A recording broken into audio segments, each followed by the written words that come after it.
जय श्री राम। योगेश अनंत कालिका सभी सुनने वालों को प्यार भरा नमस्कार। मित्रों, अगर मेरा कंटेंट आपको अच्छा लगता है तो लाइक शेयर सब्सक्राइब आप ज़रूर करें और लाइक का बटन दबाना ना भूलें।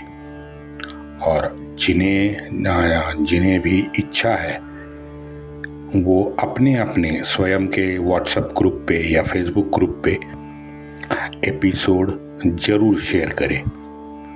मित्रों, आज सबसे पहले इस भारत माता बाई योगेश चैनल को डोनेशन देने वाले महानुभाव को मैं प्रणाम करता हूँ, क्योंकि मेरे कॉलेज के बाद ये व्यक्तिशः मेरी पहली बख्शिशी है जो मुझे मिली है।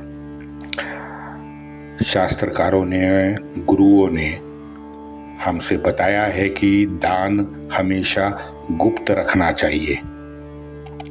अवज्ञा करने की मेरी कोई इच्छा तो नहीं है, लेकिन आज इंटरनेट के युग में बिना नाम बताए उसका जिक्र करना मेरे लिए कंपल्शन है। वो कहते हैं ना, वो दीदी का जो पुराना गाना है, देखो आप अभी मुझे याद आया, ये क्या था, लाख छुपाओ चुप ना सकेगा, लाख छुपाओ चुप न सकेगा, राज ये कितना गहरा, इंटरनेट की बात बताऊं असली, वो है ना, बस इंटरनेट बता देता है असली नकली चेहरा। तो मैं नाम तो उनका नहीं बताऊंगा, लेकिन उस महानुभाव का उल्लेख जरूर करूंगा आप सभी मित्रों से, और विशेषतः उस महानुभाव को मैं जरूर आश्वस्त करना चाहता हूं कि आप आश्वस्त रहे, आपका दान सत्पात्री दान होगा। 14 जनवरी पौष शुद्ध अष्टमी। कल मैंने कहा था कि अनेक अनमोल रत्न गुणों से भरा हुआ हमारा भाव अपने तामसी स्वभाव से भाव हार गया, बस अपने तामसी स्वभाव से हार गया, क्योंकि शीघ्र कोपी था। शीघ्र कोपी होने के वजह से वो मनुष्य हमेशा या ज्यादातर अविवेकी निर्णय लेता है। ये हमारे पूरे आयुष्य में हमने देखा है। हमारे प्रधान सेवक को हमने देखा होगा ना आपने। मेरे जैसा मित्रों अधीर उष्ण रक्त वाला जो होता है ना, वो हमेशा प्रधान सेवक की आलोचना करता है। यार, ये मोदी जी बड़ा ठंडा करके खाते हैं। पानीपत जैसी विभीषिकाओं का आप थोड़ा सा अभ्यास करें तो आपको पता लगेगा कि ये ठंडा करके खाने का मतलब क्या होता है। मोदी जी ने ये नहीं किया। यार, मोदी जी को अभी इसको निपटाना चाहिए था। हाँ, वो क्रिश्चियन मिशेल वो कोर्ट से अब रिहा होगा, लेकिन ऑगस्ट वेस्टलैंड में ये इटालियन मम्मा और उसका वो जोकर लौंडा है ना, वो साला जेल नहीं जाए, अभी तक नहीं गए हैं, उनको जेल जाना पड़ेगा। मोदी जी कहते होंगे, शांत वत्स शांत, होगा जरूर होगा, सब होगा। अब 11वें साल में मैं भी मानने लगा हूं, होगा भाइयों, जरूर होगा। जो हमारे मन में है वो सब होगा, लेकिन ठंडा होने के बाद में। चल, अच्छा है। जय हो हमारे भारत मैया की। 14 जनवरी के दिन मित्रों, एक समय दिन का ऐसे आया था कि हमारे सभी मराठी सरदार अपने तौर पे स्वतंत्र होके अपना अपना युद्ध अपने अपने टुकड़ियों के साथ लड़ रहे थे, क्योंकि इन सभी सरदारों में आपस में समन्वय का अभाव हो गया था। अब नाना फडणवीस ने लिखा है कि प्रातः काल के 2 घटिका बीतने के बाद युद्ध आरंभ हुआ। सटवोजी जाधव अपने पत्र में क्या लिखता है? सटवोजी लिखते हैं कि 2.5-3 प्रहर लगातार युद्ध चलता रहा। उस समय मित्रों घटिका हो या प्रहर जो होता था वो सूचित करने की एक यंत्रणा होती थी जो हाथी पे लगाते थे। तो हाथी पर हमेशा घटिका प्रहर सूचित वो लोग हाथी पे जो बैठे हैं वो करते थे। तो आज हम उसका कैलकुलेशन करके ये कह सकते हैं कि 14 जनवरी को सुबह 8 बजे युद्ध का आरंभ हुआ। अगले 6-7 घंटे यानी दोपहर को 2-3 बजे तक 2-3 के दरमियान हमारे विश्वासराव गतप्राण हुए और 3:30-4 बजे के बाद में भागम भाग शुरू हो गई। सुबह 8 बजे से दोपहर 3 से 4 बजे तक हमारे ये भूखे क्रुश मराठे जो है ये लगातार लड़ रहे थे। राखीव फौज की कल्पना सरदारों के स्वतंत्र लड़ने के कारण पूरी तरह से नष्ट हो गई थी। प्रातः समय जो था ये शत्रु का ठाव ठिकाना लगाने 2 पथक ऑलरेडी बाहर गए हुए थे। मैंने बताया था कि दामाजी गायकवाड़ भी अपनी टुकड़ी के साथ थोड़ा सा बाहर जाके 1-2 घंटे के बाद फिर लौटा था, मैंने आपको बताया था। मतलब मैं ये मानता हूँ कि रात भर हमारी सेना जागती रही होंगी और दिसंबर के आखिरी महीने से उन बेचारों को ढंग का एक वक्त का खाना भी नहीं मिल पाया था, रोटी भी नसीब नहीं हुई थी। तो ऐसी अवस्था में मन में सकारात्मक सोच रख के शरीर में ऊर्जा शक्ति का संचय करना आसान थोड़ी था, अशक्य प्राय था। लेकिन मराठों ने वो अशक्य प्राय करके दिखाया। सुबह 8 बजे से दोपहर के 4 बजे तक वो लगातार लड़ रहे थे। दोपहर के 4 बजे के बाद उनकी धीरता ने संपूर्ण जवाब दे दिया और मराठे भागने लगे। सामने क्या परिस्थिति थी? सामने अब्दाली ने योजनाबद्ध अपना काम किया।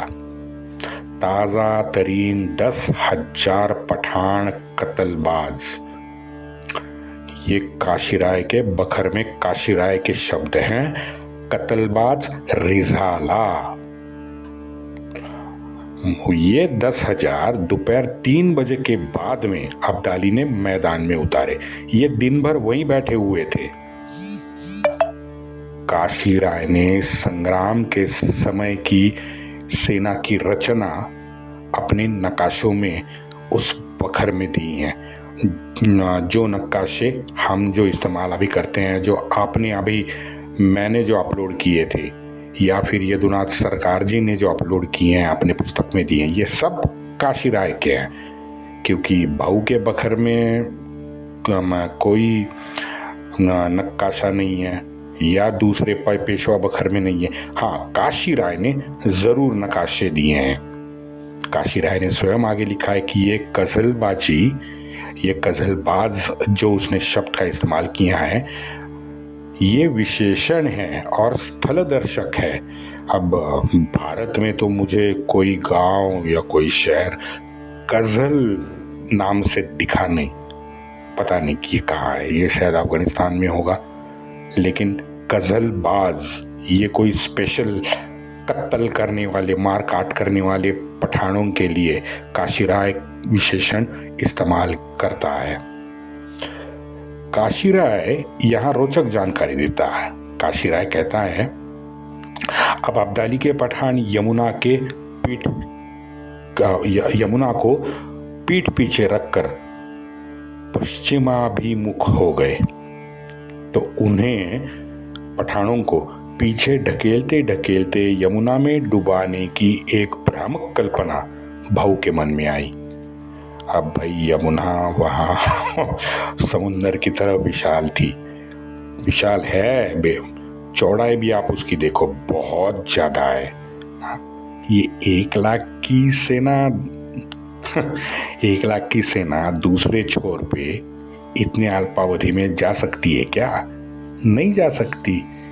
तो कौन कौन पागल जाएगा नदी में?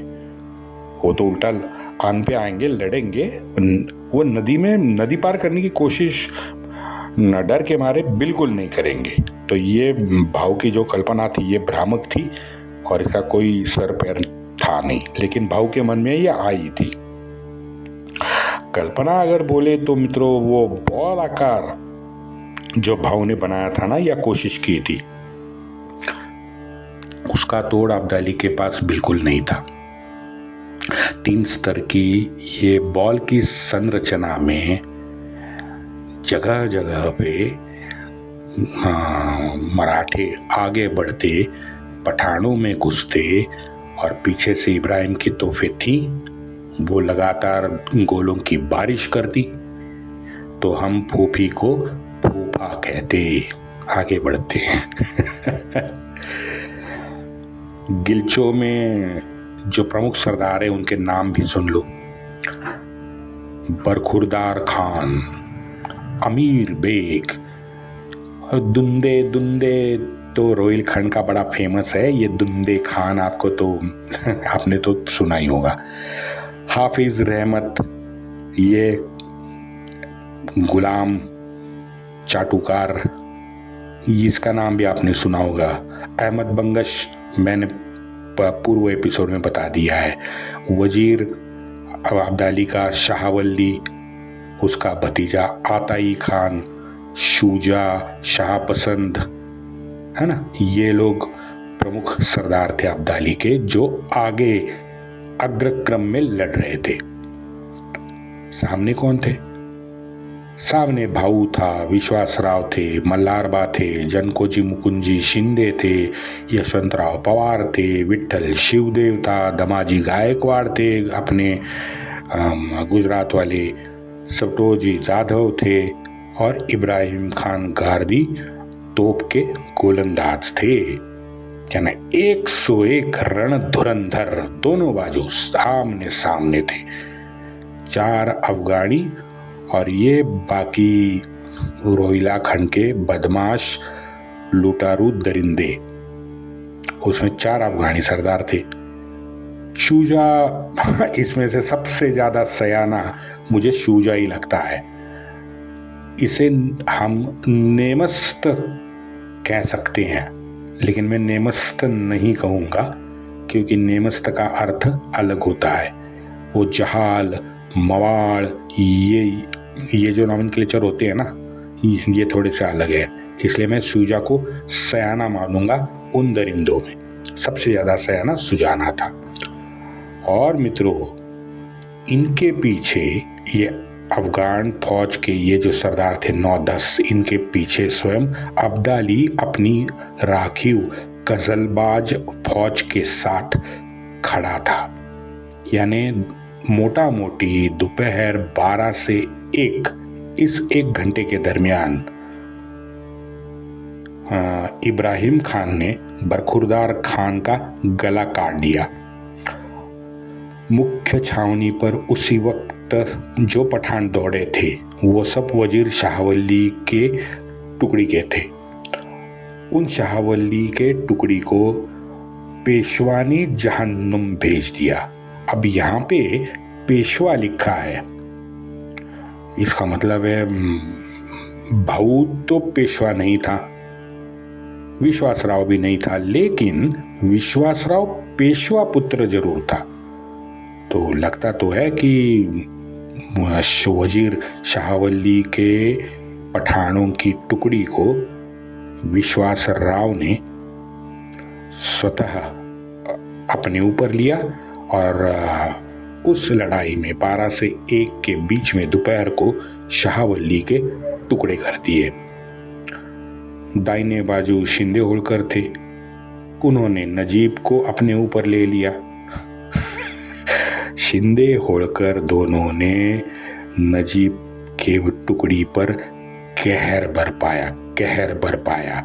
नजीब युद्ध भूमि से वहां पीछे हटा, प्रचंड मारकाट हुई। पीछे से अब्दाली ये सब देख रहा था, लेकिन अब्दाली शांत था। और मित्रों, उसका उस वक्त शांत रहना ही उसके युद्ध जीतने की मास्टर की थी। उसने अब्दाली ने अफगानियों को आगे भागने को मजबूर किया। जो पीछे हट रहे थे ना, शिंदे और होलकर के कहर से जो पीछे हट रहे थे, पीछे भाग रहे थे, उन जितने भी अफगानी सेना के लोग थे उनको आगे भागने को मजबूर अब्दाली ने किया। उससे हुआ यूं कि इब्राहिम खान के तोफ के गोले जो पड़ रहे थे वो पठानों के सर के ऊपर से जाने लगे और वहां आगे गिरने लगे। आप भी जानते हो भाई, हर एक तोफ का एक बोर साइज होता है और उस हिसाब से एक नो मैन्स लैंड तैयार होता है परिधि के अंदर, है ना। वो परिधि के बाहर ही गोला गिरता है बोर के हिसाब से। तो जब नजीब के सेना वगैरह डर के पीछे दौड़ने लगे, तुरंत अब्दाली ने उनको आगे दौड़ाया आगे, और ये इतना आगे गए कि भाई इब्राहिम खान के सामने खड़े हो गए, है ना। क्योंकि उसकी तोपों के गोले जो थे उसके परिधि के अंदर ही आ गए जहां नो मैन्स लैंड था। ये अब्दाली की चाल कामयाब बेहतरीन चाल थी। इससे हुआ यूं कि इब्राहिम खान ने बिल्कुल सामने, अब 5-10 फुट पे पठान आ गए थे, तो इब्राहिम खान ने तोफ खाना छोड़ के तलवार अपने हाथ में ले ली। उसको लेनी पड़ी, बल्कि उसने बायोनेट भी 2-3 जगह पे लिखा है कि उसके हाथ में बायोनेट भी थी, तो हम कहेंगे तलवार भी थी, बायोनेट भी थी। हाँ, फिर वो तलवार लेके आगे दौड़ते पठानों के टोली में घुसा और वहाँ पे, जैसे मैंने कल बताया कि वहाँ पे मारकाट की जख्मी हालत में उसको उठा के, उसको तो गोली लगी, उसके बेटे और भतीजे को उठा के लेके गए, वगैरह वगैरह वगैरह। तो इब्राहिम खान जख्मी हालत में दौड़ते पठानों के टोली में घुस गया। इससे हुआ यूं कि दोपहर को शाहवल्ली की जो दाई बाजू थी पठानों की, वो अब कमजोर पड़ने लगी। तो वहां पे थोड़ा सा एक रिक्त स्थान दिखने लगा। जब रिक्त स्थान दिखने लगा तो पेशवा अंदर घुस गए, वो वजीर पे चढ़ दौड़े। वहां शाहवल्ली का भतीजा था आतई खान, वो तुरंत वहां पे पेशवाओं ने मार गिराया। वो मरने के बाद में वजीर मैदान में उतरा। ये हमारा चाटुकार गुलाम काशी राय तुरंत अपने आका शुजा के पास मदद मांगने गया। काशी राय लिखता है, मेरी मदद की गुहार सुन के शुजा नवाब ने अपना मुंह फेर दिया। शुजा ने कोई मदद नहीं की वजीर की, क्योंकि वजीर शाहवल्ली वजीर था अब्दाली का, उससे शुजा को उससे कोई मतलब नहीं था। वहां युद्ध भूमि में वजीर पूरा हतबल खड़ा रहा था। पठान लगातार कम होते जा रहे थे। अब्दाली अब 2-3 घंटे से बिल्कुल एक जगह स्तब्ध था और बस सामने युद्ध देख रहा था अपने राखीव गजलबाज फौज के साथ। यकायक उसने अपना घोड़ा दौड़ाया, अपने राखीव फौज को आगे तैयार रहने का फरमान सुनाया। जाओ, भागने वाले सभी मुश्रिकों को काट डालो। अचानक इस राखीव फौज ने मारकाट शुरू की। मारकाट शुरू होने से पठान और डर गए और पुनः युद्ध भूमि में लौटने लगे। सामने वाले अखंड अविरत परिश्रम प्रातः काल से कर रहे थे, लड़ रहे थे, लेकिन कोई भी पीछे नहीं हट रहा था। ये थे मराठे। अब बज गए दोपहर के 2 से 2:30। 2 से 2:30 के बीच में अब्दाली ने श्रम और प्यास से बेचैन मराठों के सामने वो 10,000 कत्लबाज रिजाला फौज है ना, इनको उतारा। सही वक्त पे सही प्रहार, ये सिद्ध हो गया। दिन भर मक्खी मारते ये लोग बिना काम के जो ये रिजाला बैठे थे ना, ये 2:30 बजे के आसपास उठ के खड़े हो गए और युद्ध भूमि में चढ़ दौड़े। पूरे दमखम के साथ उन्होंने शक्ति से प्रहार शुरू किया। बस आधे पौने घंटे के बाद सामने का चित्र विदारक बन गया था। मराठी सेना रण छोड़ के भाग रही थी।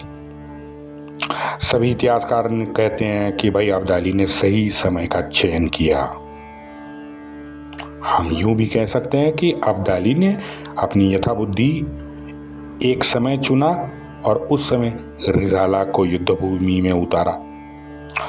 बाद में इतिहास में वो पानीपत में सबसे सही समय का चयन साबित हुआ और अजरामर हुआ। वंदे मातरम।